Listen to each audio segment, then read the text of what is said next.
आइए आज के वचन में चले, आइए हम प्रार्थना करें।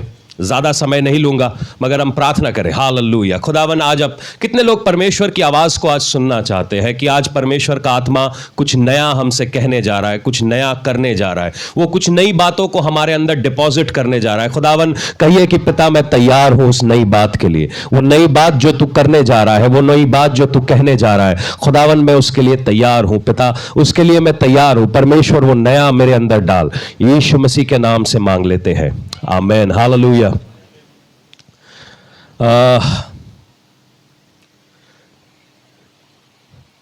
कुछ दिनों पहले किसी के साथ मेरी बात हो रही थी और वो एक ऐसी सोच को रखते हैं कि परमेश्वर है ही नहीं, या परमेश्वर का कोई वजूद नहीं है, कि खुदा है ही नहीं। और मैंने उनसे पूछा कि आप ऐसा क्यों सोचते हैं। उन्होंने कहा कि मैं ऐसा इसलिए सोचता हूं क्योंकि जब भी कभी मैं चीज़ों को मांग रहा हूं या जब भी कभी मैं चीज़ें कहता हूं उसका उल्टा हो जाता है। तो वो कुछ बात के लिए मेरे साथ बात कर रहे थे और उन्होंने मुझसे ये कहा कि क्या गारंटी है कि मैं ठीक हो जाऊंगा। और मैं मन ही मन सोच रहा था कि मैं इनको क्या गारंटी दूं कि ये ठीक हो जाएंगे। और जब मैं ये बात को सोच रहा था और मैंने उनको कुछ बातें कहीं, क्योंकि कुछ तो कहना ही था, मैंने कुछ बातें कहीं उनको, मैंने उनके फेथ के बारे में कहा, अपनी गवाही बांटी, औरों की गवाहियां बांटी। तो ये सारी बातें हो रही थी और उसी के बीच में जब वो आदमी यूं कहता है कि मैं क्या गारंटी है, तो मैंने उनसे एक बात पूछी कि साहब आप डॉक्टर के पास जाते हो, डॉक्टर आपको एक दवाई लिखता है, वहां आप नहीं पूछते क्या गारंटी है। डॉक्टर साहब मेरे पेट में दर्द हो रही है, डॉक्टर साहब आपकी नर्व्स देखता है, पेट देखता भी नहीं है, या शायद आपकी शक्ल देखता है, अच्छा कब से दर्द हो रही है, ओ कुछ। और कुछ डॉक्टर तो प्रेस्क्रिप्शन भी नहीं लिखते, वो अपने वहाँ से 2 हरी गोली 2 लाल गोली 3 नंबर बना के दे देना, वो 3 नंबर डाल दिया आपने, 3 नंबर खा दिया, क्या गारंटी है। हम में से बहुत सारे लोग यहाँ मुसीबतों में हैं, तकलीफ में हैं, दर्द में हैं, और कहीं ना कहीं शायद हम अपने आप से ये पूछ रहे हैं कि क्या गारंटी है, क्या गारंटी है कि मैं निकल जाऊंगा। मैं आज उन लोगों से बात करना, शायद आप में से सबकी ऐसी हालात नहीं होंगे, आप में से शायद सब अच्छे हैं, मगर कुछ लोगों से मैं ये बोलना चाहता हूं कि क्या गारंटी है। अगर आप यहां पर बैठे हैं तो कुछ ना कुछ सोच के ही यहां पर बैठे होंगे, बिना सोचे हुए आप अपना समय यहां पर बर्बाद करने नहीं आए हैं। तो आज मैं उन लोगों से वो जो शक है, वो जो शक हमारे दिलों में डाला जा रहा है, आज मैं उस बारे में आपसे बात करना चाहता हूं। जो पहली 2 चीजें आपने सुनी होंगी कभी मार्केट के अंदर, 2 शब्द हैं, गारंटी और वारंटी।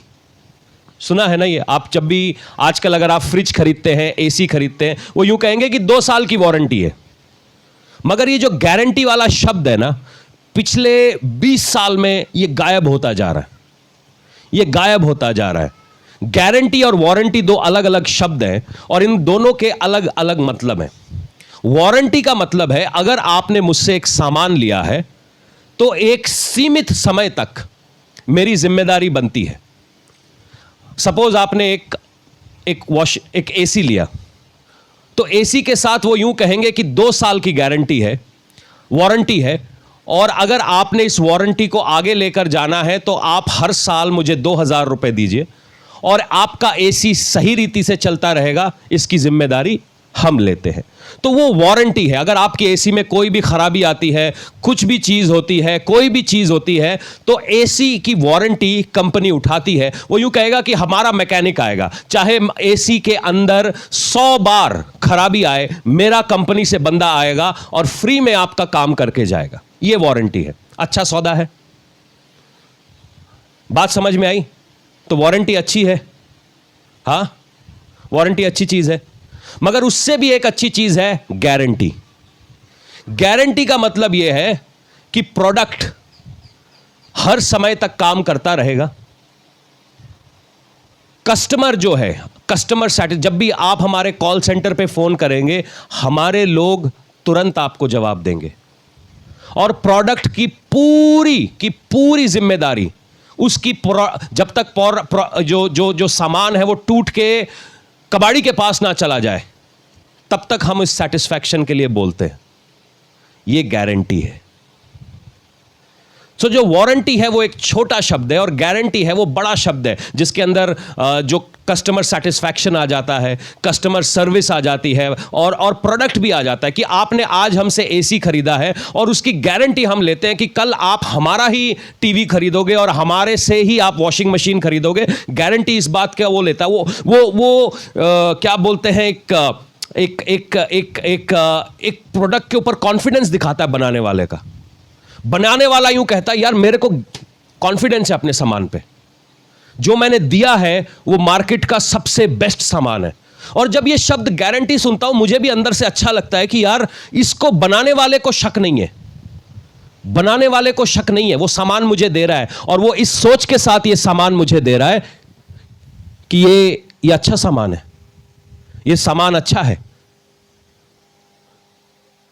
और जब मैं बाइबल को इस हिसाब से पढ़ रहा था, तो बाइबल यूं कहती है, जो पवित्र आत्मा है वो हमारे माथे के ऊपर एक सील की तरह दी गई है, एक गारंटी की तरह दी गई है कि जब वो बादलों पर आएगा हमें अपने साथ लेकर जाएगा। ये एक बहुत ही अजीब गारंटी है। मगर सवाल यह पैदा होता है कि क्या गारंटी है कि मैं इस चर्च के अंदर बैठा हूं कि मैं हील होऊंगा? क्या गारंटी है कि मेरे हालात बदलेंगे? क्या गारंटी है? तो मैं आज उस गारंटी के साथ बात करना चाहता हूं। दुनिया में दो किस्म के लोग आपको मिलेंगे। एक होंगे नास्तिक। नास्तिक आप समझते? पंजाबी में नास्तिक को क्या कहते हैं? जो किसी चीज के ऊपर भी विश्वास नहीं रखते। वो कहते हैं खुदा है ही नहीं, तो वो उनको नास्तिक बोला जाता है। और जो दूसरे हैं वो आस्तिक कहलाते हैं, जो विश्वास करते हैं कि खुदा है। उनमें से अलग अलग लोग अलग अलग चीज़ को खुदा मानते हैं, कुछ पेड़ को, कुछ पर्वतों को, कुछ किसी और चीज़ को, मगर उनकी आस्था है।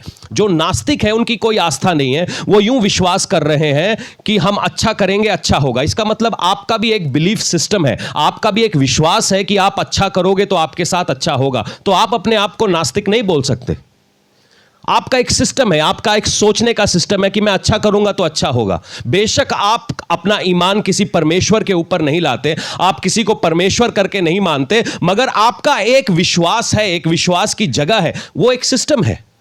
उसी तरीके से जो आस्था वाले हैं उनका एक सिस्टम है कि मैं वहां पे जाके धागा बांध के आऊंगा तो मेरा काम होगा, मैं वहां पर चादर चढ़ा के आऊंगा तो मेरा काम होगा। वो कितना सही है कितना गलत है मैं उसके अंदर नहीं जाना चाहता, मगर उनके पास भी एक विश्वास का सिस्टम है। हम में से जो कोई यहां पर बैठा है वो एक विश्वास के सिस्टम के साथ बैठा है। जैसे मैं एक डॉक्टर के पास का एग्जाम्पल दे रहा था। हम डॉक्टर के पास जाते हैं, अपनी किसी बीमारी के साथ जाते हैं, क्या गारंटी है वो आपकी बीमारी को ठीक कर सकता है? मगर हमने आज तक कभी डॉक्टर से सवाल नहीं पूछा। उसने जो भी पर्ची में लिख कर दिया हम वो अपने मुंह के अंदर डालते गए। उस गोली का नाम भी हमें नहीं पता, उस गोली के अंदर क्या केमिकल्स हैं वो भी हमें नहीं पता, मगर हम खा रहे हैं। हमको ये नहीं मालूम कि आज अगर मैं इंसुलिन लेता हूं तो आने वाले 3 सालों के अंदर मेरे जो दिल की नसें हैं वो मोटी हो जाएंगी। मैं गया था डायबिटीज का पेशेंट बनके, मगर जब मैं वापस लौटूंगा 3 साल का, उसके मेरे को बीपी भी लग जाएगा। मगर हम खाए जा रहे हैं। क्या गारंटी है? क्या गारंटी? हमने कभी सोचा नहीं क्या गारंटी है। आप सभी के पास बैंक अकाउंट होंगे, सबके पास पैसे होंगे कुछ ना कुछ, और वो ईमानदारी से हार्ड वर्क वाला पैसा आपने बैंक के अंदर डाला है। क्या आप बैंक के चेयरमैन को जानते? क्या गारंटी है कल रात में आपका पैसा गायब हो गया तो? मगर आप तो शांति से अपने घर में सो रहे हैं। क्या गारंटी है वो पैसा रहेगा? आपको मालूम है बैंकिंग का एक रूल है, अगर आपने 1 लाख रुपए बैंक के अंदर डाले हैं, शायद आपको पता नहीं होगा, मैं आपको बता देता हूं। अगर कल को बैंक बंद हो जाता है, आप सोचोगे सरकार मुझे पैसा देगी, ऐसा है नहीं। सरकार उसका 10% आपको देगी। अगर आपका 1 लाख रुपया बैंक में था, जब बैंक बंद हुआ तो सरकार की गारंटी केवल 10,000 रुपए की है, बाकी 90,000 आपका नुकसान है। बहुत सारे लोग इस बारे में जानते नहीं है। ये बैंकिंग सेक्टर है। बैंक में पड़े हैं हार्डे पैसे। हां, उसको चोर चोरी नहीं कर सकता, मगर गायब हो सकते हैं। फोन आते हैं, कौन बनेगा करोड़पति से आपको 25 लाख की लॉटरी लगी, सब पागल हो गए, मेरी 25 लाख की लॉटरी, मैं क्या दूं, मैं क्या दूं, मेरी किडनी ले जाओ, 25 लाख दे दो। वो 25 लाख नहीं देगा, आपकी जेब से और पैसे निकाल लेगा। क्या गारंटी है? क्या गारंटी है जिस नौकरी के लिए आप इतनी दुआ प्रार्थना कर रहे हो, वो नौकरी में आप 2 साल भी टिकोगे कि नहीं? आपकी क्यों, मैं अपनी बात करूं, क्या गारंटी है? मैं तो 2022 के लिए बड़ा एक्साइटेड हो रहा हूं, दिसंबर तक पहुंचूंगा भी कि नहीं, क्या गारंटी है? अरे पास्टर जी, आप तो भविष्यवाणियां करते हो, आप ये करते हो, जितना मुझे वो बताता है मैं उतनी बात बोल सकता हूं, उससे ज्यादा की नहीं बोल सकता हूं। क्या गारंटी है? अगर आप देखा जाओ तो कल का सवेरा हम देखेंगे कि नहीं देखेंगे, इसकी भी कोई गारंटी नहीं है। मगर आप कल की तैयारी में तो हो ना, आपने अपने कपड़े तय करके रखे हैं, फलां की शादी में हमने जाना है, मैं लाल सूट पहनूंगी, मैं हरा लिपस्टिक लगाऊंगी, मैं नीली चुन्नी लूंगी, मैंने ये वाले जूते, आप तैयारी करके रखी आपने। क्या गारंटी है आप उस तारीख तक पहुंचोगे? जिन्हां दी शादी नहीं हुई, मेरी शादी इस तरीके से होगी, मैं 6 फुट का केक बनाऊंगी और 6 फुट के केक में मैं अपना नाम लिखवाऊंगा और फिर हम सारे गांव में वो केक बांटेंगे। क्या गारंटी है तुम्हारी शादी होगी? जिनकी शादी हो चुकी है उनसे पूछता हूं, क्या गारंटी है कि तुम्हारी शादी टिकेगी? क्या गारंटी है कि चीजें होने वाली हैं अच्छी? क्या गारंटी है कि तुम्हारा बेटा तुमको देखेगा? क्या गारंटी है तुम्हारी बेटी तुम्हारे को बुढ़ापे में पूछेगी? कोई गारंटी नहीं है। मगर जब कभी भी हम इन सब बातों के बारे में सोचते हैं, हम पूछते हैं, परमेश्वर तेरी क्या गारंटी है? बाकी कोई गारंटी है कि नहीं है, हमारे को नहीं पता। मगर हम परमेश्वर की तरफ जब भी उंगली करते हैं, बोले प्रभु तूने मुझे गारंटी देनी है। डॉक्टर मुझे गारंटी नहीं देता, मेरा बैंक वाला मुझे गारंटी नहीं देता, जिसके यहां मैं काम करता हूं वो मुझे कोई गारंटी नहीं देता, मगर तूने सारी गारंटियां मुझे देनी है।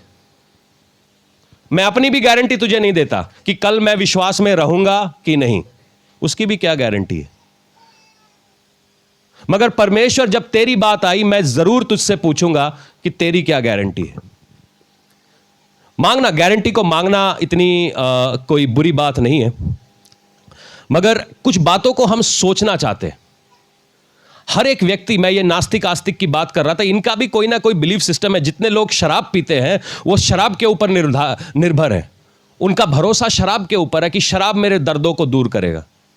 क्या गारंटी है जब नशा उतर जाएगा फिर तुम्हारे को उल्टी आएगी, तुम नींबू चाटोगे, दही खाओगे, फिर शाम को फिर वहीं दारू को अड्डे पे पहुंच जाओगे। अभी कुछ दिनों पहले मैं रात को चर्च आ रहा था, जब हमारा फास्टिंग डे चल रहा था, तो सड़क के बीच में एक भाई ऐसा लग रहा है कि मरा पड़ा है।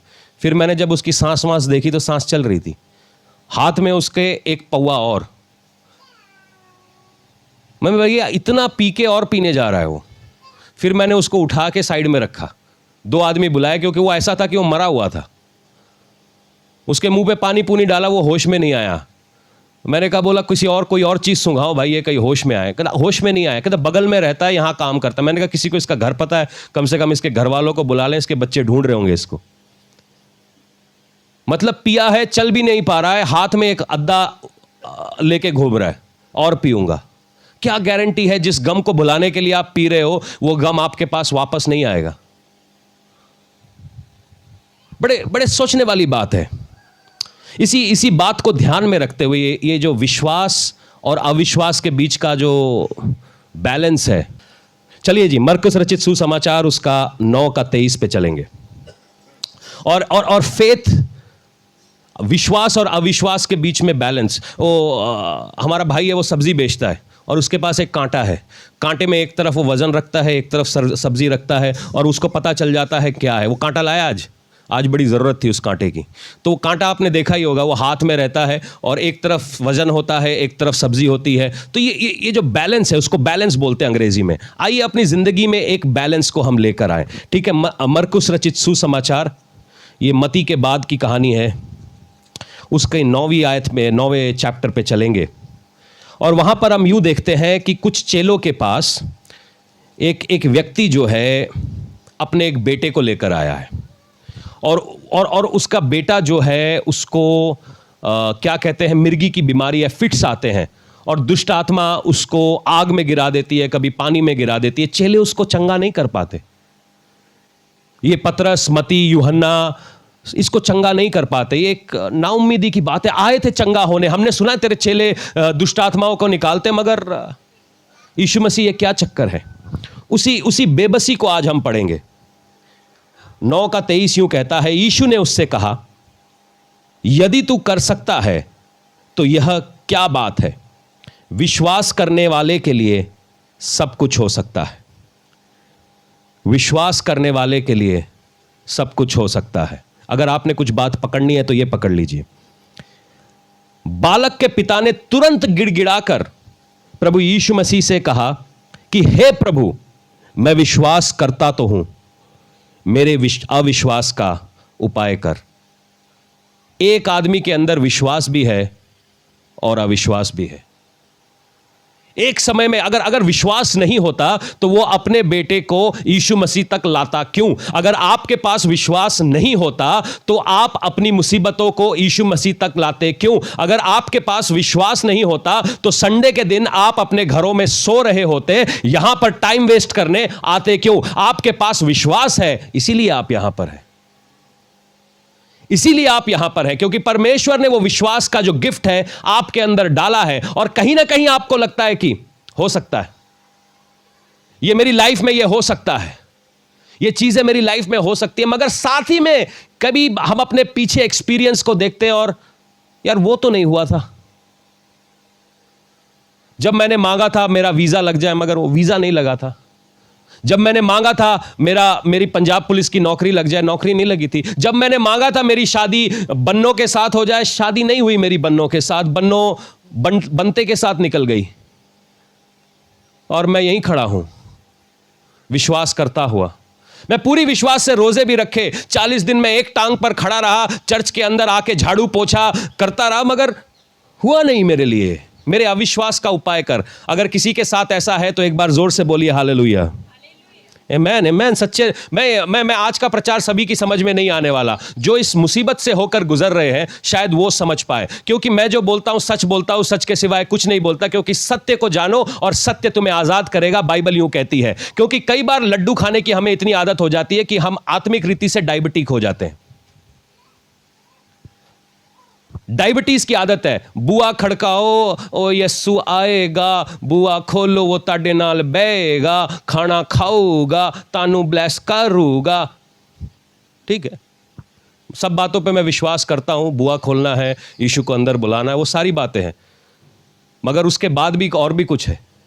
हमने अगले लेवल पे भी जाना है, हमने अगले लेवल पर भी जाना है। इस बात को हम देखेंगे कि वो व्यक्ति अपने बेटे को यीशु मसीह के पास लेकर आया है। एक तरफ वो विश्वास कर रहा है, एक तरफ चेले चंगा नहीं कर पाए, उसके पुराने हालात ऐसे हैं कि वो अविश्वास कर रहा है। और ये शैतान की सबसे बड़ी चाल है तुम्हारे दिमाग के साथ। वो तुमको विश्वास करने देना नहीं चाहता। ये उसकी सबसे बड़ी चाल है। जब हम अदन की वाटिका में जाते हैं, वहां से उसने ये खेल खेलना चालू किया। वो हव्वा के साथ ये खेल खेल रहा है, वो आपके साथ ये खेल खेल रहा है, वो मेरे साथ ये खेल खेल रहा है। अब आपको ये जानना है कि इससे कैसे बचें।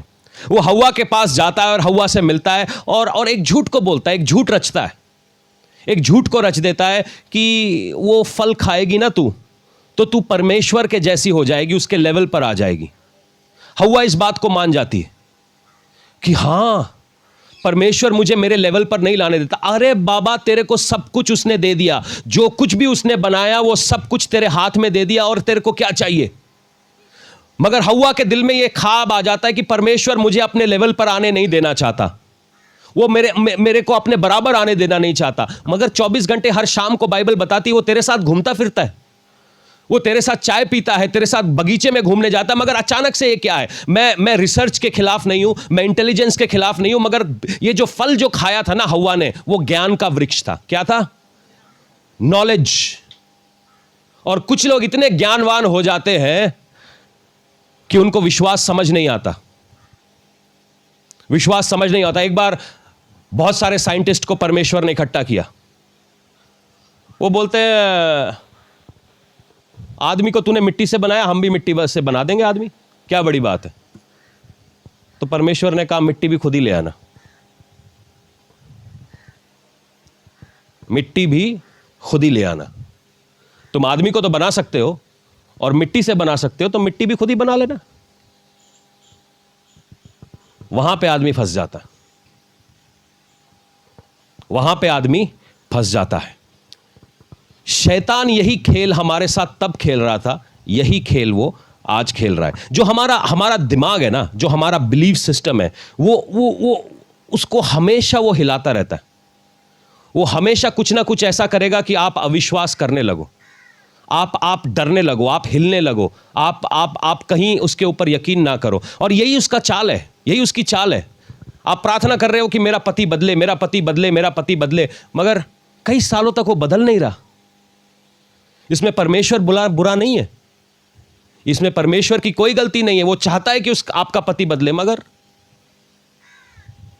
हम सारा दोष परमेश्वर पे क्यों मढ़ देते? ये शैतान की चाल है। ये शुरुआत से वो हमारे दिमाग के साथ खेल रहा है। वो हमको सब बातें जानने की आदत हो जाती है, हम सब जानना चाहते हैं, मगर जान के करोगे क्या? क्या जानने से आपकी जिंदगी की एक दिन बढ़ा सकते हो? अगर आपको पता चल जाए कि आपकी मौत कब आने वाली है, क्या आप जानने से उसको एक दिन बढ़ा सकते हैं या एक दिन घटा सकते हैं? हम सब जानना चाहते हैं, और इस जानने के चक्कर में कई बार हम बाबाओं के पास जाते हैं। बाबा जी हाथ देखो और बताओ मेरा राहु और केतु मुझसे क्या कह रहा है। अरे बाबा को पता होता तो बाबा अपना राहु केतु सही नहीं कर लेता? कौन सी अंगूठी पहनूं? ये चर्च के अंदर की बात है, बाहर की बात नहीं कर रहा हूं मैं। कौन सी अंगूठी पहनूं बताओ मुझे। बाबा जी कोई अंगूठी दे दो ताकि कुछ मेरे तक ना पहुंचे। बाबा जी बोलते हैं परसों आना। क्या गारंटी है अंगूठी के ऊपर? आपने जो 5,000 की अंगूठी खरीदी बाबा से, क्या गारंटी है मुसीबत आपके ऊपर नहीं पड़ेगी? फिर बाद में पता चलेगा बाबा ने अपना 1 करोड़ का इंश्योरेंस करा रखा है। अगर बाबा को पता होता तो वो अपना इंश्योरेंस क्यों कराता भाई? ये जो चीजें हमको इसको थोड़ा समझना है। ये जो बैलेंस है इसको हमें समझना है। हम भाग रहे हैं चीजों के पीछे जिन चीजों को हम शायद समझते भी नहीं है। शैतान हमारे मन में शक डालता रहता है। आप सेल्स, कितने सेल्स वाले बैठते हैं जो सेल्स का काम करते हैं? अरे किसी को सेल्स, एक आदमी। सब्जी वाले भी तो सेल्स वाले हैं, अच्छा वो 2 आदमी। और नरेगा वाले भी सेल्स वाले, बेच लो नरेगा, खरीदो नरेगा। तो सेल्स की एक कहानी है, मैं बताता हूं। हमने एक बहुत पुरानी एक सेल्स वर्कशॉप में मैंने एक कहानी सुनी थी। अगर आप किसी को कन्विंस नहीं कर सकते, आप किसी को कन्विंस की पंजाबी की होगी, हाँ क्या? मना, आप किसी को मना नहीं सकते ना, उसको कंफ्यूज कर दो। उसने तेरा भी प्रोडक्ट नहीं खरीदना, तेरे कंपटीटर का भी मत खरीदने दो। अंग्रेजी में एक कहावत है, if you can not convince anybody confuse them. जितने लोग लड़कियों के पीछे जा रहे हैं, मैं आपको बता रहा हूं, वो ऐसा ही करते हैं, लड़की को कंफ्यूज कर देते हैं। वो कंफ्यूज हो जाती है, किसके द्वार ले जाऊं, किसके साथ जाऊं। वो कंफ्यूजन में वो लड़की को अपने घर में ले आता है। नहीं, तेरे मम्मी पापा प्यार नहीं करते, मेरे घर आ जा, मैं बड़ा प्यार करूंगा।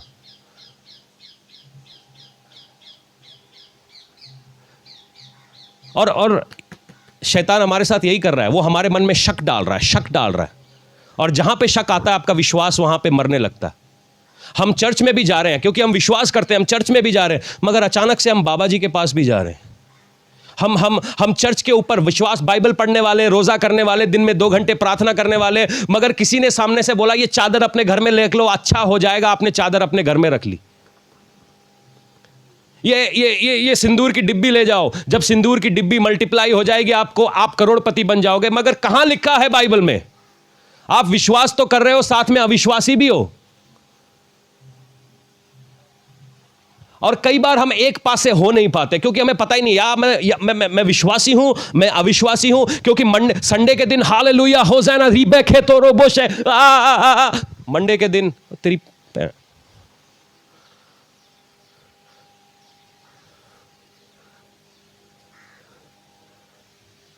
संडे के दिन इतने आत्मिक, जैसे ही मंडे आता है उनके अंदर पता नहीं क्या चीज जाग जाती है, कोई और ही बंदा आ जाता है। संडे के दिन इतने बेबे, इतने सोने, मैं क्या कर ले जाओ सारे अनु। मंडे के दिन मत लेके जाओ इनको, घर नू जंगल बना देना इन्होंने।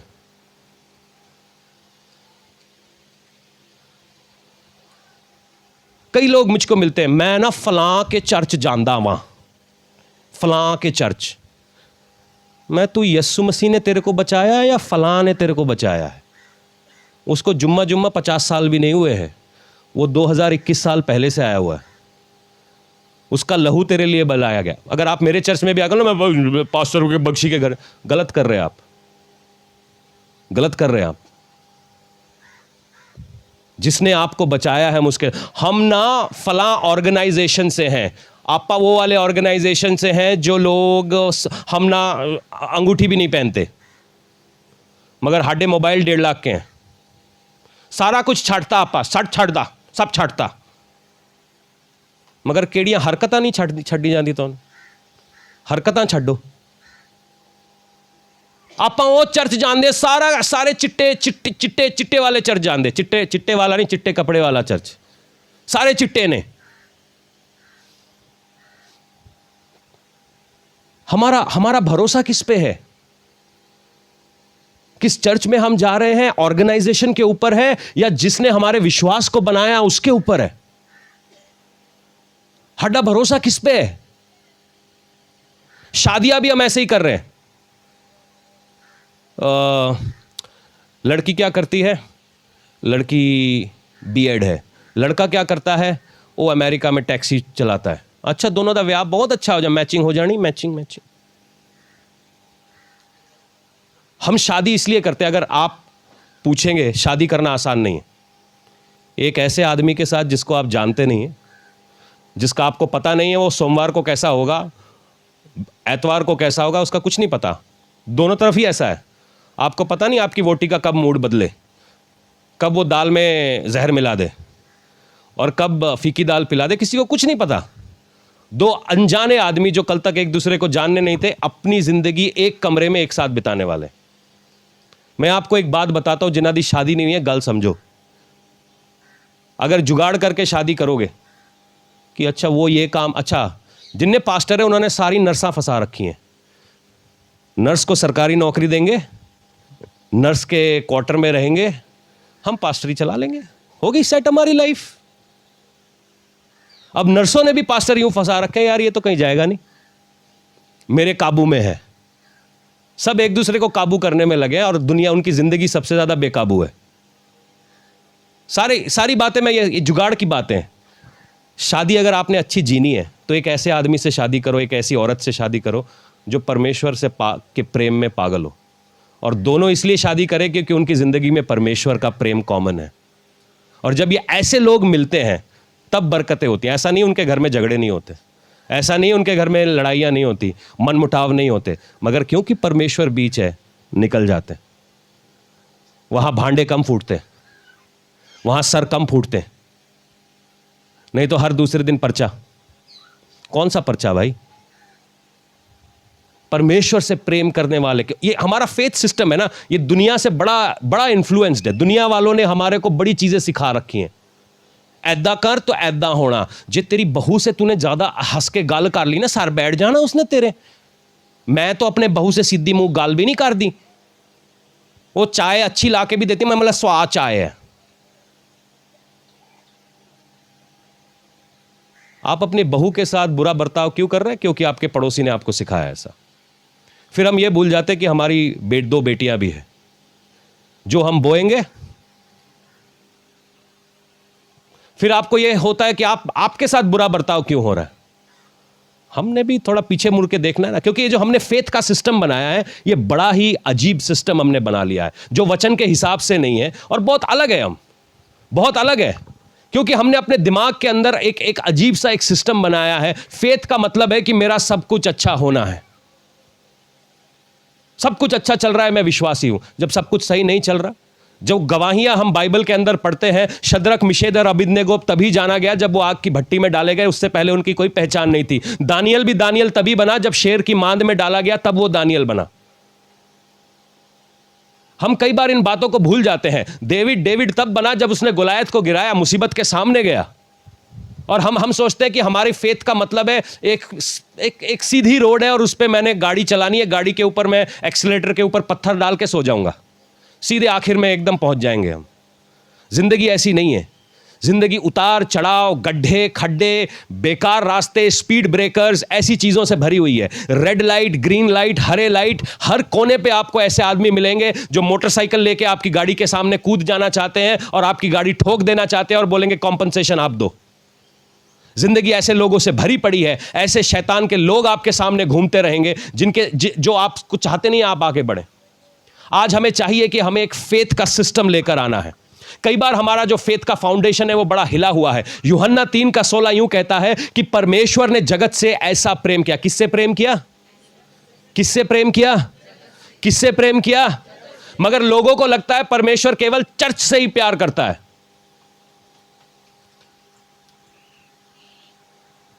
परमेश्वर केवल चर्च से ही प्यार करता है, वो चर्च का दीवाना है, वो चर्च के लिए आ रहा है, मगर वो जगत से प्यार करने वाला है। और एक ऐसे जगत से जिस जगत ने उसको ठुकरा दिया है, जो जगत उसको पीठ दिखाता है। आज चर्चिस के ऊपर अटैक हो रहे।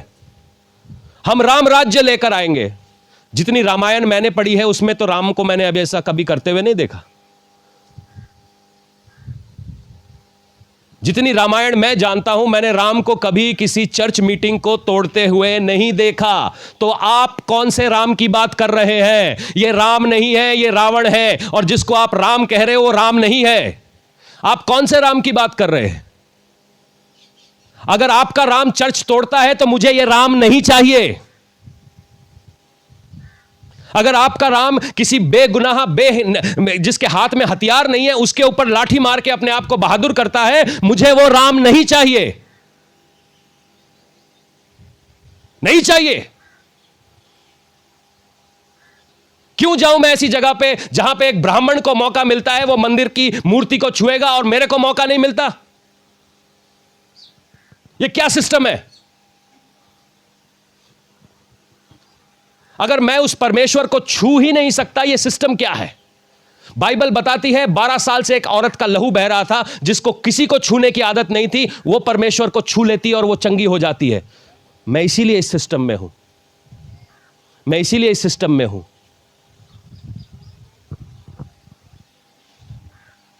परमेश्वर ने जगत से ऐसा प्यार किया कि उसने अपना इकलौता बेटा दे दिया। एक ऐसे जगत से जिसने उसको छोड़ दिया था। परमेश्वर का फेथ है आपके ऊपर, परमेश्वर का फेथ है मेरे ऊपर, नहीं तो अपना इकलौता बेटा भेजता क्यों? अगर वो हमारे ऊपर विश्वास नहीं करता तो वो अपना इकलौता बेटा हमारे लिए कुर्बान क्यों करता? क्यों वो मार खाता रहता? क्यों उसका कतरा कतरा लहू बहता रहता? क्यों वो अपनी बक्खी में बाला घुसेड़वा लेता? क्यों वो अपने सर के ऊपर कांटों का ताज लेता? वो विश्वास करता है तुम्हारे ऊपर। वो विश्वास करता है तुम्हारे ऊपर। सवाल यह है कि क्या तुम उस पर विश्वास करते हो? क्या तुम आज कहोगे कि चाहे मेरा रोम रोम कतरा कतरा टूट जाए, मगर मैं फिर भी यहोवा के विषय में कहूंगा कि वो भला है। चाहे वो मेरे को पीस दे, फिर भी मैं कहूंगा कि यहोवा भला है। क्या यह विश्वास है आपका? जरा सी पीड़ हो गई हो, नहीं यार परमेश्वर तू मेरी गाल नहीं सुनदा।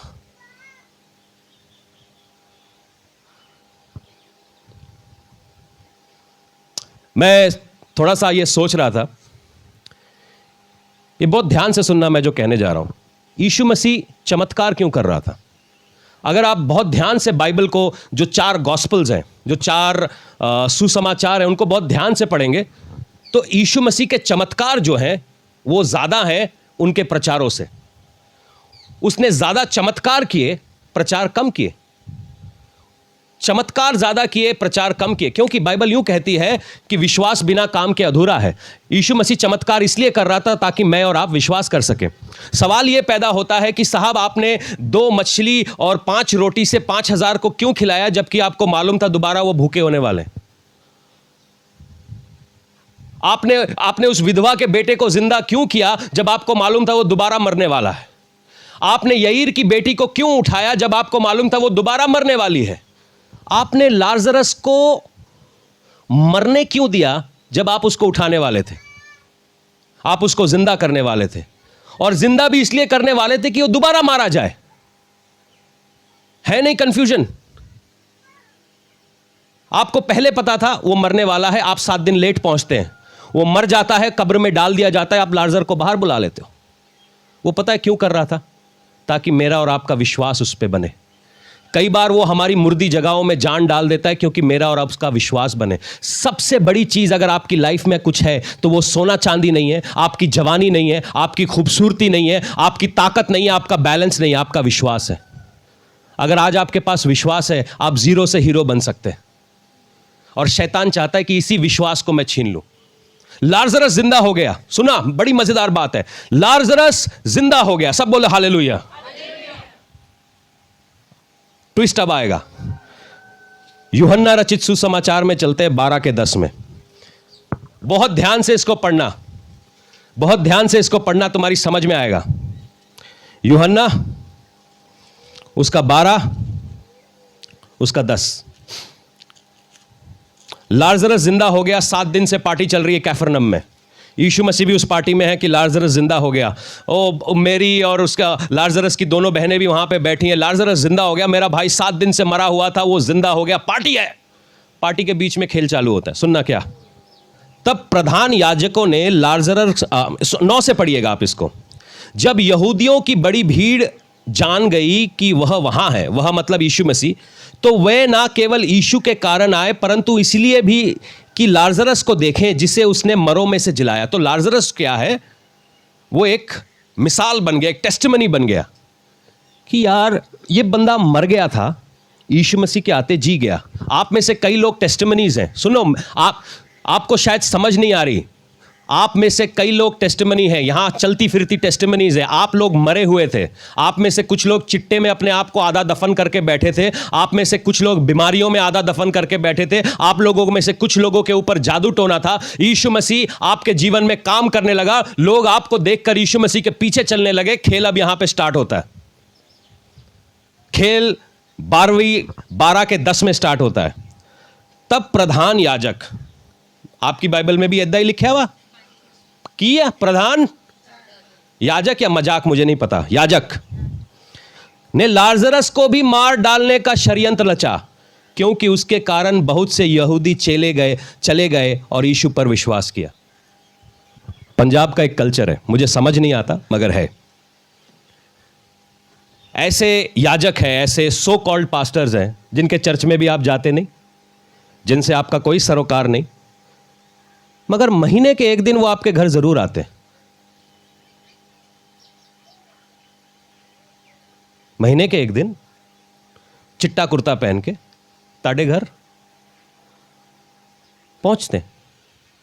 कुछ लोगों को आप भी बुलाते होगे 500 रुपए 1000 रुपए देके, कितने वाली प्रार्थना करूं, 10 रुपए वाली, 20 रुपए वाली, आप भी करते होगे।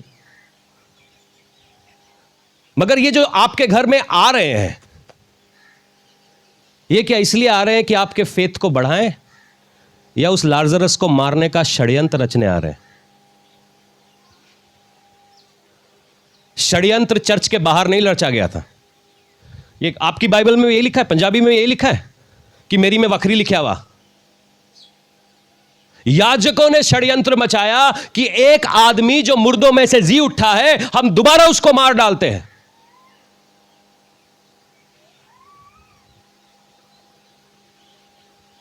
ऐसे हजारों याजक, आई एम सॉरी टू से, मैं बहुत दुख के साथ बोलता हूं, ऐसे काम इसलिए कर पा रहे हैं क्योंकि आपने अपने दरवाजे खोल रखे हैं। आप में से आधे लोगों को, 60% चर्च को स्टेबिलिटी का पता नहीं है, मगर वो उस चर्च को सेंसेशनलिज्म का पता है। सेंसेशनलिज्म मालूम है? मैं यार क्या बोलूं, मेरी अंग्रेजी हिंदी सब मिक्स हुई पड़ी। सेंसेशनलिज्म का मतलब है एक खबर है, ठीक है, एक खबर है, उसको आज बता सकते हैं। आज कश्मीर में बम फटा और 10 लोग मारे गए, 2 लोग घायल हुए। अब सेंसेशनल न्यूज कैसी होगी? जानिए आज क्या हुआ, जानिए आज कश्मीर के अंदर बम फाड़ा गया। बम किसने फाड़ा? क्या इसमें मुसलमान थे? कौन सा है? कितने लोग मरे? कौन से कहां मरे?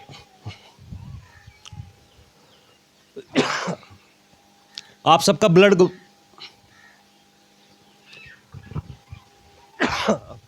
और ऐसे ही चैनल्स आप पूरे दिन देखते रहते हैं। हाँ, एक ही खबर को उसका पोस्टमार्टम कैसे किया, जानिए क्या हुआ, शाहरुख खान के बेटे ने क्या खाया, वो कितने बजे टॉयलेट गया, उसने कहां पे पानी पिया, सारी दुनिया लगी है कहां पर। किसी का बच्चा जेल में, शर्म करो यार। उस पर रोटियां सेक रहे हो। कल को तुम्हारा बच्चा भी हो सकता है। किसी का बच्चा जेल में है और आप अपनी टीआरपी ले रहे हो उसमें से। चर्च भी ऐसा ही हो गया। उनको वचन समझ नहीं आता। आधे लोगों को मैं बता दूं पवित्र आत्मा क्या है, दुष्ट आत्मा क्या है, उसका डिफरेंस बता दो, ऊपर से जाएगा।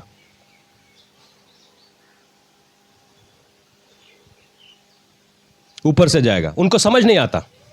आपको जो संभाल के रखने वाला है ना, वो पवित्र आत्मा और वचन है। आखिर के दिनों में जो आपको अपने बाहों में संभाल के रखेगा, जैसे मुर्गी अपने बच्चों को अपने परों के बीच में रखती है ना, वो स्टेबिलिटी जो है वो वचन और पवित्र आत्मा के जरिए से आती है, सेंसेशनलिज्म के तरीके से नहीं आती है। देखिए पास्टर जी ने प्रार्थना की और वो खड़ी हो गई।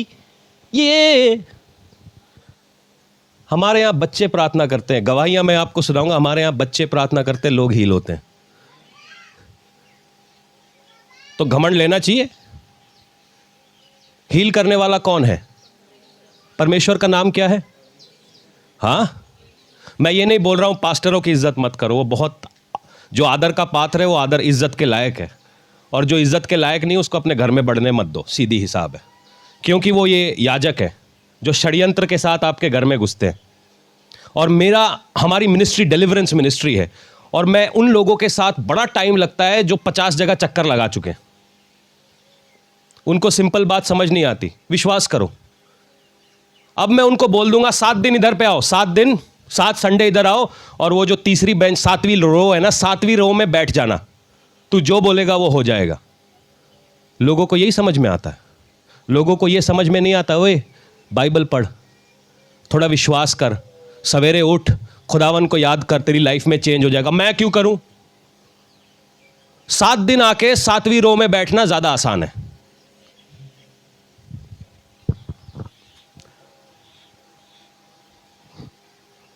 सेंसेशनलिज्म नहीं, स्टेबिलिटी। स्टेबल रहो, बरकरार रहो, आप कामयाब रहोगे।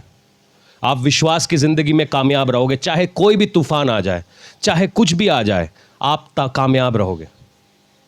पता है हमारी गारंटी क्या है? हमारी गारंटी मुझ में नहीं है, हमारी गारंटी तुम में भी नहीं है। हमारी गारंटी उस लहू पे है जो सलीब पे, वो काल्वरी क्रूस पे बहाया गया। वो मेरी गारंटी है। वो मेरी गारंटी है कि यीशु मसीह की कब्र खाली है, लाजरस की भरी हुई है, कबीर की भरी हुई है, और कोई भी देवी देवता है उनके पिंड बने हुए हैं, मगर मेरे यीशु मसीह की कब्र खाली है। ये मेरी गारंटी है। ये मेरी गारंटी है। ये मेरी गारंटी है कि उसके अंदर जो कुछ भी मांगता हूं वो हाँ और आमीन में है। हो सकता है आज मैं रेंग रेंग के चल रहा हूं, आज मेरे पास ताकत नहीं है, मगर एक समय आएगा जब मैं उठ के खड़ा होऊंगा यीशु मसीह के नाम में। हो सकता है आज मैं बीमारी से, मेरे पास गारंटी है, मेरे पास गारंटी है, मैं शैतान को ये झूठ बोलने नहीं दूंगा। हो सकता है मैं 90 साल की हो जाऊं, मगर मैं बच्चा फिर भी जनूंगी, क्योंकि सारा ने किया था। हो सकता है मैं बुढ़ा हो जाऊं, मगर मैं फिर भी करने वाला हूं, क्योंकि अब्राहम ने किया था। मेरे पास गारंटी है। ये लोग जो है, ये मेरी गारंटी का सबूत है। ये मेरी गारंटी का सबूत है। अगर ये इनके साथ हो सकता है, ये मेरे साथ भी हो सकता है। कोई तो कहे हालेलुया। लड़ाई आज हम जीतने वाले हैं। 2 कुरिन्थियों 10:5। इस लड़ाई को आज हमने जीतना है। आज हम स्टेबल किए जाएंगे यीशु मसीह में।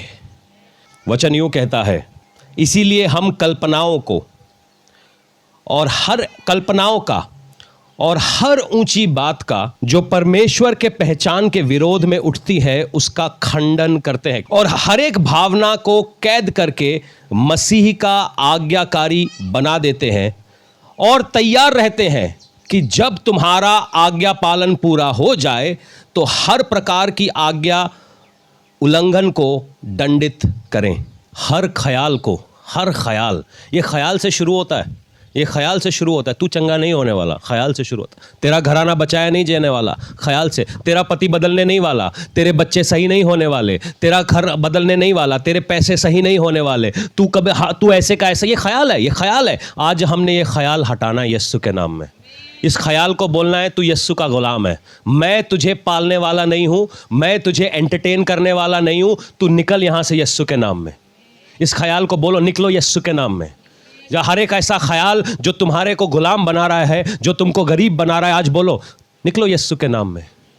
निकलो, come on, move out, move out, move out, बोलो इसको, निकलो, निकलो, निकलो, कम ऑन। हम इसको बांधते हैं आज यीशु के नाम में। ये हर एक ख्याल को हम बांधते हैं आज यीशु के नाम में। इसको हम डांटते हैं आज यीशु के नाम में। इसको हम बांधते हैं। जो कोई भी ख्याल आपको यूं कह रहा है कि तेरी जिंदगी में कुछ अच्छा नहीं होने वाला, आज उस ख्याल को कहो कि मेरा यीशु सलीब पर जयवंत हुआ है। उसने हर शैतान की शय को हरा दिया है। उसने हर शैतान की चाल को तोड़ दिया है। और आज हम उसमें आमीन और हां में ब्लेस किए गए हैं। उसका लहू मेरी गुनाहों को ढांपता है। मेरा कॉन्फिडेंस मुझ पर नहीं है बल्कि उसके किए हुए काम पर है। उसने सलीब पर अपना सारा लहू मेरे लिए बहाया है। मैं छुड़ाया गया हूं और वो बंधन में पड़ा ताकि मैं आजाद हो जाऊं। हालेलुया। हर ख्याल को ये शैतान तुम्हारे दिमाग में ख्यालों के साथ खेल रहा है। इसको खेलने मत दो। इसको खेलने मत दो कि तेरी लाइफ में कुछ अच्छा नहीं होने वाला, तेरी ज़िंदगी में कुछ अच्छा नहीं होने। आज इसको बांधेंगे हम यीशु के नाम में और कहेंगे कि मैं विश्वास करता हूँ, मैं विश्वासी हूँ, मैं विश्वास करता हूँ। मेरे पास गारंटी है, मेरे पास गारंटी है। मैं विश्वास करता हूँ, मेरे पास गारंटी है। मेरे पास वारंटी नहीं है मगर गारंटी है। मेरे पास गारंटी है, वो मेरा गारंटी है। वो जो स्वर्ग में जिंदा उठाया गया है वो मेरी गारंटी है। और अगर तुम्हें उसके उठाए जाने पे विश्वास नहीं है तो थोड़ा इंतजार करो, वो वापस आने वाला है। ये मेरी गारंटी है। तुम इंतजार करके देखो। मैं थका नहीं हूं, तुम क्यों थक रहे हो? वो गारंटी है, वो वापस आने वाला है। वो मुझे छुड़ाने वाला है। उसकी आग आज यहां पर मौजूद है। उसके छुटकारे आज यहां पर मौजूद है। उसकी आशीष यहां पर मौजूद है। तुम क्यों बैठे हो? तुम क्यों डरते हो? यीशु के ऊपर विश्वास करके तो देखो। आज अपनी ये छोटी चालाकियां, ये जो ड्रामा है, इसको आज बंद कर दो। ये जो छोटी छोटी चालाकियां, छोटे छोटे एडजस्टमेंट्स, छोटी छोटी चोरियां हम करते रहते हैं, आज यीशु के नाम से बोलो, हटा इसको सामने से। यीशु के नाम में मैं तेरा हूं, मैं तेरे ऊपर विश्वास करता हूं, मैं तेरे साथ हूं, तू मेरा है। ये मेरा विश्वास है। मेरा एतबार और किसी चीज पे नहीं है। मेरा एतबार घोड़ों पे नहीं है, मेरा एतबार रथों पे नहीं है, बल्कि उस यहोवा के ऊपर है। उस यहोवा के ऊपर है। उस यहोवा के ऊपर है। वो मेरे छुटकारे का कारण है। हालेलुया। अगर आज आप ये विश्वास कर रहे हैं कि परमेश्वर का आत्मा आज आपसे बात कर रहा है और आप अपने आप को एक गारंटी देना चाहते हैं, ये डबल सिस्टम से दो मन के साथ आप बाहर आना चाहते हैं, तो परमेश्वर की वेदी आज आपके लिए खुली है। अगर आप ये चाहते हैं कि ये दो मन होना, ये जो दो दिमाग है, सेकंड ट्रैक आज आपके ऊपर से बंद किया जाए, आज आप परमेश्वर के सामने आए और कहें कि खुदावन मेरा मन को ठीक कर, आज मुझे हील कर, आज मेरे विश्वास को बढ़ा, क्योंकि विश्वास का रचना करने वाला ही तू है और बिना विश्वास के परमेश्वर को प्रसन्न करना अनहोना है। अगर आप बिना विश्वास के प्रभु को प्रसन्न करना चाहते हैं, यह होने वाला नहीं है। आप यहां पर अगले 20 साल तक रेडियां रगड़ते रहो, कुछ होने वाला नहीं है। मगर आज आपसे मैं कहता हूं, आज परमेश्वर से विश्वास मांगो। कहा, पिता मैं तेरे हर एक कहे हुए कलाम के ऊपर, हर एक बात जो यहां पर लिखी है उसके ऊपर विश्वास करता हूं कि ये मेरे लिए है, ये मेरे लिए है। तेरा लहू मेरे लिए है, मेरे घराने के लिए है, मेरा परिवार बचाया गया है। मैं विश्वास करता हूं, मैं विश्वास करता हूं ये मेरे लिए है, ये वायदे मेरे लिए है, ये चीजें मेरे लिए है। अगर कोई इसमें विश्वास करता है तो कहे हालेलुया और कहे हालेलुया। अपने अपने जगहों के ऊपर आप खड़े हो जाए। अगर आप इस बातों से बाहर आना चाहते हैं, शैतान की हर चाल को आप तोड़ना चाहते हैं, अपनी जगहों से बाहर आए और खुदावन को कहे कि परमेश्वर, मैं ये जगहों से बाहर आना का मतलब यह है कि मैं अपने इस जगह पर नहीं बैठा रहूंगा। जिस जगह के ऊपर शैतान मुझे बिठा के रखना चाहता है, आज वो जगह को मैं छोड़ता हूं यीशु के नाम में। आज मैं तेरे सामने आता हूं। अगर परमेश्वर की वेदी आपके सामने खुली है, जो लोग इस बात से निकलना चाहते हैं, ये दो चित होना, ये दो मन होना, ये दो मन जो आपको कंफ्यूज रखते हैं, वो सामने आ जाइए। आज हम इस कंफ्यूजन को झिड़केंगे, इस कंफ्यूजन को डांटेंगे और परमेश्वर का आत्मा आज आपके बीच से काम करने वाला है। जो लोग, आप विश्वास में रहिए, आप प्रार्थना करिए। आज हम परमेश्वर से मांगेंगे कि खुदावन ये दो मन आज मेरे ऊपर से निकाल।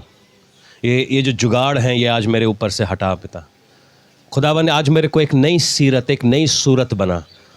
मैं तेरे में पावरफुल हूँ पिता। मैं जानता हूँ कि मेरे ये जो सोचने का तरीका है मुझे बेनिफिट नहीं कर रहा है, ये मुझे आज़ाद नहीं कर रहा है, ये मेरे अंदर एक कमी को डाल रहा है। आज मैं इसमें से निकलना चाहता हूँ यीशु मसीह के नाम में। आज मैं इसमें से छूटना चाहता हूँ आज यीशु के नाम में। हालेलुया। परमेश्वर का आत्मा यहाँ पर मौजूद है। खुदावन आप आशीष करें, खुदावन आप ब्लेस करें, आप बरकत लाएं, आप छुटकारे लाएं, आप ब्लेसिंग लाएं। परमेश्वर आज मैं इसमें से निकलना चाहता हूँ। आज ये हमारी प्रार्थना होने दीजिए कि खुदावन आज मैं इसमें से निकलना चाहता हूँ। आज ये जो डबल स्टैंडर्ड है इसमें से आज निकलना चाहता हूँ। आज परमेश्वर का आत्मा यूँ कहता है, हालेलुया, आप तू विश्वास करके तो देख। वो बच्चे को लेकर यीशु मसीह के पास गया यीशु मसीह उससे एक सवाल पूछता है, क्या तू विश्वास करता है? ये कहता है, पिता अगर मैं विश्वास नहीं करता तो मैं तेरे पास लाता ही क्यों? क्या ये प्रूफ नहीं है? Is it not a proof enough कि मैं विश्वास करता हूं, मगर आज मेरे अविश्वास को ठीक कर।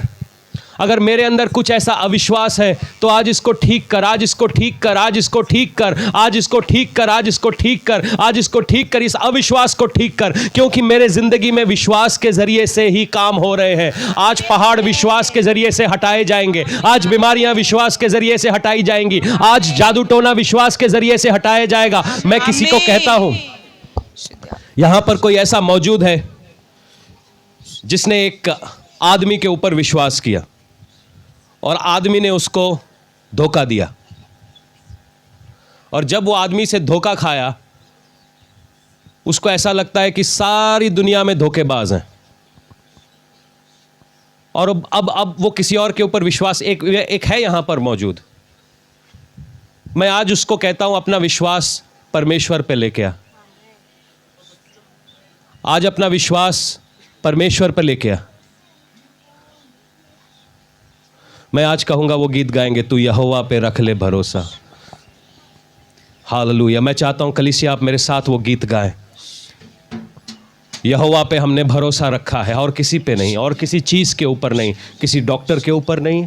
है अच्छे डॉक्टर, मैं डॉक्टरों के खिलाफ नहीं, मैं दवाइयों के खिलाफ नहीं, मैं काम करने के खिलाफ नहीं, मैं और किसी चीज़ के खिलाफ नहीं, मगर मेरा जो चंगाई करने वाला है वो परमेश्वर ही है।